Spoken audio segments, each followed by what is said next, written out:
नमस्कार दोस्तों। आज हम इतिहास में मैप के प्रश्न का अभ्यास करेंगे जो 4 अंक का पूछा जाता है। इसके लिए हम 2023 का पेपर देखते हैं जिसमें आपको अनुमान हो जाएगा कि वो किस प्रकार प्रश्न पूछता है मैप वाला। तो 2023 का है, ये इतिहास का पेपर है और सेट डी है। ये मेरे पास था तो मैंने इसी के माध्यम से प्रश्न बनाए। देखिए, वो प्रश्न क्रमांक 23 में पूछ रहा है कि भारत के मानचित्र पर निम्नांकित को दर्शाइए। लोथल, वाराणसी, अमरावती, दिल्ली। इसी प्रकार वो अथवा में पूछ रहा है धोलावीरा, उज्जैनी, बोधगया, लखनऊ। देखिए, इस अथवा का मतलब होता है या तो आप नीचे वाले 4 करो या ऊपर वाले 4 करो। यदि आप 2 इसमें से करोगे, 2 इसमें से करोगे तो वो गलत माना जाएगा। तो हम इस मैप को देखते हैं कि कौन से स्थान कहाँ पर है। देखो, उसने लोथल हड़प्पा सभ्यता का पूछ लिया, धोलावीरा यहाँ पे भी हड़प्पा सभ्यता का पूछ लिया, फिर उसने वाराणसी पूछ लिया, अमरावती पूछ लिया, दिल्ली, तीन जगहों के नाम पूछा। इसी प्रकार यहाँ पे उज्जैनी, बोधगया और लखनऊ 3 स्थानों के नाम पूछा। लखनऊ 1857 की क्रांति से संबंधित थी। ये बोधगया भगवान बुद्ध से संबंधित था। उज्जैनी ये 16 जनपदों में से संबंधित था। तो इसी प्रकार इसका हम अभ्यास देखते हैं। देखिए, ये यहाँ पर है दिल्ली। अब आपको इस मैप के लिए क्या करना होगा, एक खाली मैप लेना होगा, एक पेन लेना होगा और एक खाली मैप लेना होगा। इस मैप के द्वारा आपको उसमें भरना होगा, क्योंकि चार अंक आपके जब भी कंप्लीट होंगे। देखो, दिल्ली, ये लखनऊ उत्तर प्रदेश, वाराणसी उत्तर प्रदेश, बोधगया ये बिहार वाला, बोधगया यहाँ पर है बिहार में। ये जो मैप बता रहा हूँ ना, ये बोर्ड में दिया था उन्होंने इस प्रकार का 2023 में। उज्जैनी, जिसे हम अवंतिका भी कहते हैं, लोथल गुजरात, धोलावीरा गुजरात, अमरावती आंध्र प्रदेश। तो ये जो 8 मैप है, अभी इसको आप कैसे तैयारी करोगे। पेपर 21 तारीख है, आप अभी से एक मैप को कंप्लीट कीजिए। एक दिन में आप ये पूरा कर लीजिए। अमरावती, उज्जैनी, लोथल, धोलावीरी, दिल्ली, लखनऊ, वाराणसी, बोधगया। तो ये एक मैप तो आपके 8 नंबर का कंप्लीट हो गया, जो 2023 में पूछा था। अब इसी प्रकार वो मानचित्र पूछेगा। इसके लिए मैंने क्या किया, सबसे पहले आपको मैं बता रहा हूँ हड़प्पा सभ्यता के प्रमुख स्थल। इसमें से वो एक पूछा उसने। तो देखो, ये बनवाली, ये राखी गणी, ये कालीबंगन राजस्थान वाला, हड़प्पा, कोटदीजी, चहुंदड़ो ये पाकिस्तान वाले हैं। पर इसको हम इसलिए पढ़ रहे हैं कि उस समय भारत एक ही था। ये सबसे प्राचीन सभ्यता थी हड़प्पा सभ्यता। उसके केंद्र अब वहाँ पर चले गए। धोलावीरा गुजरात, लोथल गुजरात। इनमें से बहुत इंपॉर्टेंट है धोलावीरा और लोथस और कालीबंगन, इनमें से वो पूछता है। तो एक मैप आपका ये कंप्लीट हो गया 1 नंबर का। धोलावीरा गुजरात, अब ये यहाँ नीचे है कर्क रेखा से ऊपर। लोथल ये यहाँ पर है, हो जैसे अपन यहाँ से मुड़ते ना कचरन यहाँ से, तो लोथल। तो इसको कैसे याद करेंगे। अब हमने मैप लिया और मैप में इन स्थानों को हमने बार बार प्रैक्टिस किया। लोथल गुजरात, धोलावीरा गुजरात, कालीबंगन राजस्थान। इस प्रकार इनको आप बार बार प्रैक्टिस करोगे तो ये याद हो जाएगा। धोलावीरा कहाँ पर है, गुजरात में, किसके नीचे, ये यहाँ पर। लोथल कहाँ है, ये। तो एक मैप ये हो गया। दूसरा मैप में लाया हूँ अशोक अभिलेख का विवरण तथा स्तंभ लेख। अब ये अशोक महान, उससे संबंधित था सांची, बहुत महत्वपूर्ण है सांची, अपने मध्य प्रदेश में ही है सांची। सोपारा, पाटलिपुत्र, इसका प्राचीन नाम है पटना का पाटलिपुत्र। हर्यक वंश का शासक था उदयन, उसने यहाँ पर मगध की राजधानी स्थापित की थी, आपने अगर पढ़ा हो तो। सारनाथ ये यहाँ पर है उत्तर प्रदेश। कौशाम्बी उत्तर प्रदेश। मेरठ उत्तर प्रदेश। एक नाम वो इसमें से पूछेगा 100%, इसलिए आप एक मैप इसमें से कर लीजिए। एक दिन आपने वो मैप कर लिया, एक दिन इसकी प्रैक्टिस कर लीजिए। पाटलिपुत्र बिहार, पटना का प्राचीन नाम। सारनाथ, कौशाम्बी उत्तर प्रदेश, मेरठ उत्तर प्रदेश, सांची ये मध्य प्रदेश का है, मध्य प्रदेश में स्थित है ये, इसलिए बहुत इंपॉर्टेंट है ये। और पाटलिपुत्र और सोपारा, एक मैप आपका ये हो गया। 1 अंक का वो इसमें से पूछ लेगा। पर इसका आपको क्या करना पड़ेगा, अभी काफ़ी दिन है आपके परीक्षा की, 21 तारीख को है परीक्षा, इससे पहले आपको बार बार इसकी प्रैक्टिस करना पड़ेगा। सांची मध्य प्रदेश, पाटलिपुत्र बिहार, सारनाथ उत्तर प्रदेश, कौशाम्बी उत्तर प्रदेश, मेरठ उत्तर प्रदेश, सोपारा महाराष्ट्र। सोपारा महाराष्ट्र ये बिल्कुल यहाँ किनारे पे है, यहाँ इस प्रकार हो गया। अब मैं एक मैप लेकर आया हूँ आपका इसी की दृष्टि में राष्ट्रीय आंदोलन के प्रमुख केंद्र। जब भारत ब्रिटिश शासन के अधीन था तो उस समय देश को स्वतंत्र कराने के लिए अनेक आंदोलनों का संचालन हुआ था। जैसे चोरा घटना हुई थी। चंपारण, यहाँ से गांधी जी ने अपने आंदोलन की शुरुआत की थी। चंपारण गए थे नील की खेती के संबंध में। दूसरा, अमृतसर पंजाब, प्रसिद्ध जलियांवाला बाग हत्याकांड 1919। इसके बाद अहमदाबाद, खेड़ा का बारदोली आंदोलन, दांडी मार्च यात्रा की थी ऐसे नमक। खेड़ा गुजरात, दांडी यात्रा महत्वपूर्ण है इसलिए दांडी पूछता है। बारदोली और बम्बई ये पूछता है। अब इसको भी आपको याद करना पड़ेगा। चोरा घटना जिसमें एक पुलिस थाने में आग लगा दी थी इसलिए महत्वपूर्ण स्थान है। चंपारण नील की खेती का विद्रोह किया था इसलिए महत्वपूर्ण है। अमृतसर जलियांवाला बाग से संबंधित इसलिए महत्वपूर्ण है। अहमदाबाद, खेड़ा, दांडी, बारदोली, तीनों लाइन से हैं ऊपर अहमदाबाद है और बम्बई। तो एक मैप आपका ये हो गया। इसमें ये चारों पांचों जितने भी नाम है बहुत महत्वपूर्ण है और राष्ट्रीय आंदोलन के प्रमुख केंद्र। इसी प्रकार 2022 का प्रश्न भी मैंने हल किया। इससे पहले मैं आपको बता दूं विजयनगर की स्थापना हरिहर बुक्का नामक 2 भाइयों ने की थी, वो वाला भी बहुत महत्वपूर्ण है। विजयनगर ये कौन से राज्य में, अब ये आपको ये तो पता होना चाहिए कौन सा राज्य कहाँ पर है। ये है कर्नाटक, है ना, यहाँ पर हुई थी विजयनगर की स्थापना। इसके बाद ये यहाँ पर ही कर्नाटक के यहाँ पर है बीजापुर। क्या है? बीजापुर। गोलकुंडा तेलंगाना में आ गए गोलकुंडा। बरार प्रदेश ये है महाराष्ट्र में, ये यहाँ की सीमा से ऊपर बरार प्रदेश महाराष्ट्र में। मैसूर कर्नाटक, ये मैसूर कर्नाटक, और ये मद्रास और कोलकाता पश्चिम बंगाल। ये महत्वपूर्ण केंद्र, इनमें से नाम पूछता है वो कोलकाता पूछ लेगा, मद्रास पूछ लेगा, मद्रास तमिलनाडु, मैसूर कर्नाटक, विजयनगर कर्नाटक, गोलकुंडा तेलंगाना, बरार महाराष्ट्र, बीजापुर कर्नाटक, मुंबई महाराष्ट्र। इनका नाम आप ऐसा नहीं सोचना कि एक ही दिन में याद हो जाएंगे। आप एक मैप को एक दिन में कंप्लीट कीजिए तो ये कंप्लीट हो जाएगा। अब इसी प्रकार मैं आपके सामने लेकर आया हूँ 2022 का प्रश्न पत्र, ये वाला 2022। इसमें कैसे मैप उसने पूछा था ये भी मैं आपको बता दूं। उस समय ये मैप पूछा था उसने, क्वेश्चन नंबर 23 ही है। अश्मक 16 महाजनपदों की में से एक, ये जनपद बहुत पूछ रहा हो तो ये आपको बहुत ध्यान देना है। मत्स्य, शूरसेन, काशी। तो इसमें हम देख रहे थे 2022 का पेपर, अश्मक, मत्स्य, शूरसेन, काशी, ये 16 महाजनपद में से 4 पूछ लिया उसने। और नीचे देखो आप अथवा में उसने क्या पूछा, शहरों के नाम है, राजधानियां पूछ ली मुख्य। शिमला हिमाचल प्रदेश की राजधानी, कानपुर उत्तर प्रदेश का 1857 की क्रांति का एक प्रमुख स्थान, जमशेदपुर जहाँ पर उद्योग स्थापित है वो, और दार्जिलिंग चाय उत्पादक क्षेत्र।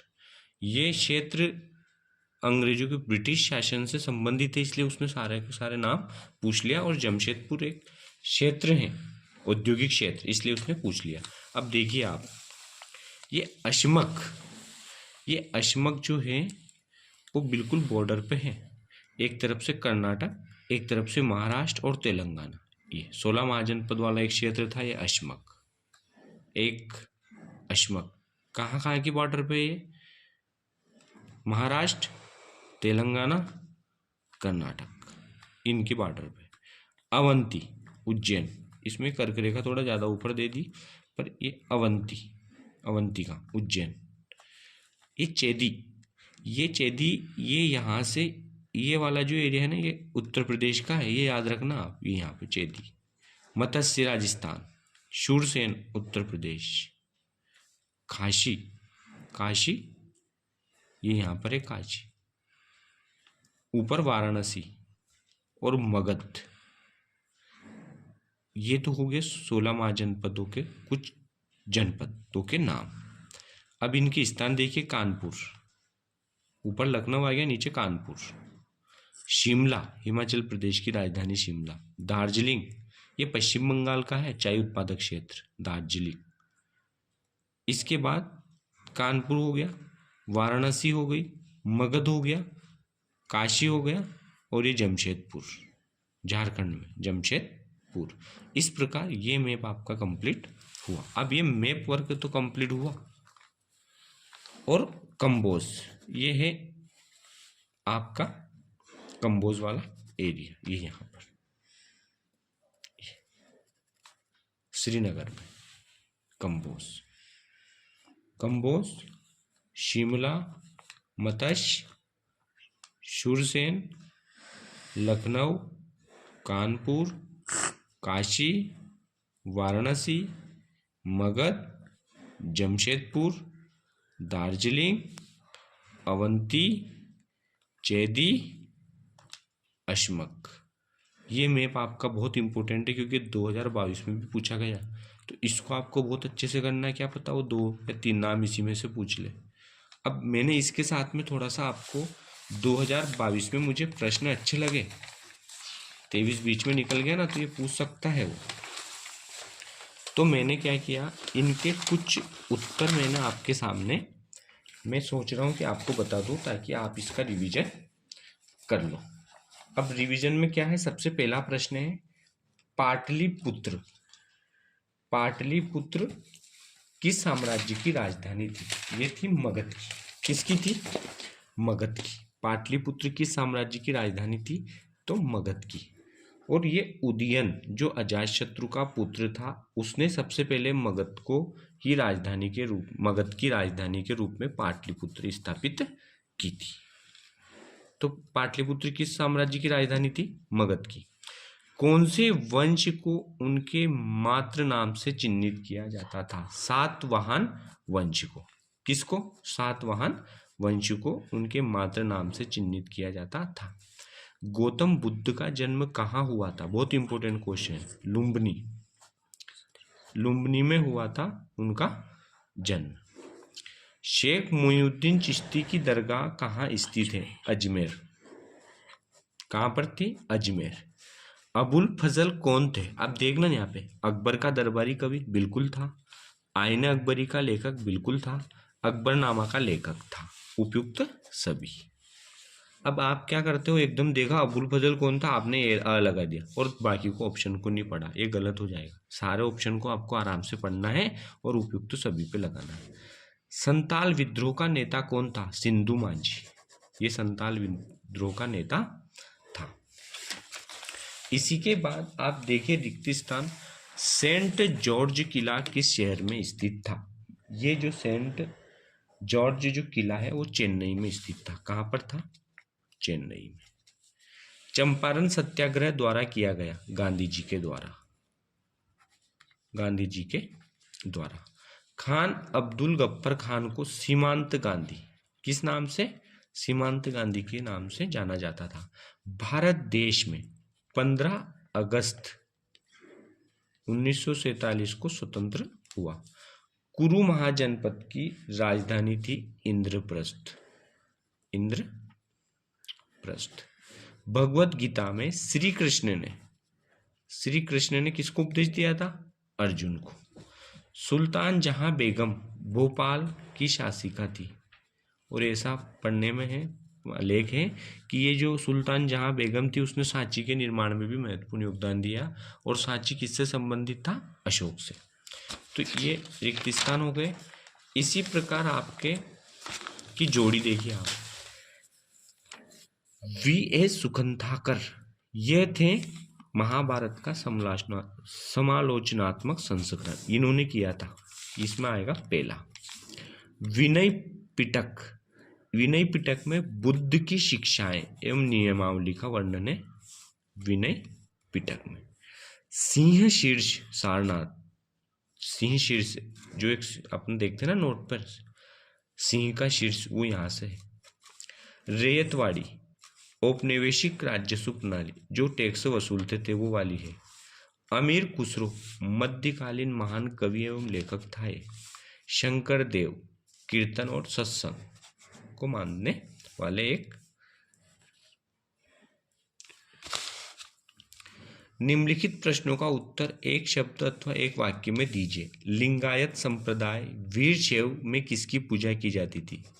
वीरशैव भगवान शिव की पूजा करते थे ये लोग। किसकी करते थे? शिव की। फतेहपुर सीकरी का निर्माण किसने करवाया था? तो इसका निर्माण करवाया था मुगल बादशाह अकबर ने, फतेहपुर सीकरी। लॉर्ड कॉर्नवालिस कौन था? देखो लॉर्ड कॉर्नवालिस उस समय बंगाल का गवर्नर था और स्थायी बंदोबस्त की व्यवस्था इसने लागू की थी। प्लासी के युद्ध में किसकी विजय हुई थी? तो ब्रिटिश कंपनी की इसमें विजय हुई थी। किसको हराया था? नवाब सिरोजा को। मुस्लिम लीग की स्थापना कब हुई थी? 1906 में हुई थी मुस्लिम लीग की स्थापना। और ये कहाँ हुई थी पता आपको? ढाका, बांग्लादेश में। भारत छोड़ो आंदोलन कब शुरू हुआ? 1942 को। 1942 को भारत छोड़ो आंदोलन शुरू हुआ था महात्मा गांधी के नेतृत्व में। महात्मा गांधी जो थे, भारत छोड़ो आंदोलन, सविनय अवज्ञा आंदोलन और असहयोग आंदोलन, ये 3 आंदोलन उनके द्वारा चलाए गए थे। सरकारें सरकारी कागजों से नहीं बनती, सरकार जनता की इच्छा की अभिव्यक्ति होती है। यह कथन किसका है? ये है भारत के प्रथम प्रधानमंत्री जवाहरलाल नेहरू का। किनका है? जवाहरलाल नेहरू का। अब देखो वीरशैव किसको मानता था? शिव को मानता था। फतेहपुर सीकरी किसने बनवाई? अकबर ने बनवाई। लॉर्ड कॉर्नवालिस कौन था? बंगाल का गवर्नर था। स्थायी बंदोबस्त व्यवस्था लागू की। प्लासी के युद्ध में किसकी विजय हुई थी? ब्रिटिश गवर्नर रॉबर्ट क्लाइव की इसमें विजय हुई थी। मुस्लिम लीग की स्थापना कब हुई थी? 1906 में हुई थी ढाका में। भारत छोड़ो आंदोलन कब शुरू हुआ था? 1942 में। भारत छोड़ो आंदोलन कब शुरू हुआ था? 1942 में। सरकारें सरकारी कागजों से नहीं बनती, सरकार जनता की इच्छा की अभिव्यक्ति होती है। यह कथन किसका है? पंडित जवाहरलाल नेहरू का यह कथन था। इसी प्रकार निम्नलिखित वाक्यों में सत्य असत्य लिखिए। औपनिवेशिक काल में नियमित रूप से देश की जनगणना 1881 में हुई थी। बिल्कुल सत्य है। 1872 में पहली जनगणना हुई थी, पर नियमित रूप से 1881 में हुई थी। ये भूगोल का जनसंख्या वाले चैप्टर में भी है। 1929 ईस्वी में कांग्रेस ने अपना वार्षिक अधिवेशन लाहौर में किया। बिल्कुल किया, बिल्कुल सत्य है। मौर्य शासक अपने नाम के आगे देवपुत्र की उपाधि लगाते थे। बिल्कुल गलत है। कुषाण शासक लगाते थे और इनको ये उपाधि चीनी शासकों ने दी थी। प्रयाग प्रशस्ति की रचना हरिसेन ने की थी। बिल्कुल सत्य है, हरिसेन ने की थी। एशियाई सोसाइटी की स्थापना विलियम जोन्स ने की थी। बिल्कुल सत्य है, विलियम जोन्स ने की थी। दांडी मार्च 1930 ईस्वी में सुभाष चंद्र बोस द्वारा प्रारंभ किया था। बिल्कुल गलत है। दांडी मार्च जो था वह महात्मा गांधी ने शुरू की थी, इसलिए ये असत्य होगा। क्या होगा ये? असत्य। सत्य सत्य असत्य, सत्य सत्य फिर असत्य, ऐसे दे दिया उसने। पर इसको आप ये परीक्षा में ऐसे तुक्का मत लगाना, आपको याद पढ़ के ही लगाना है और आ जाता है। अगर आप 1-2 बार प्रश्न पढ़ोगे ना तो आपको आ जाएगा। बहुत बहुत धन्यवाद। और मैप की प्रैक्टिस करो और चैनल को लाइक और सब्सक्राइब जरूर करो ताकि हमारा भी हौसला बढ़े। Thank you.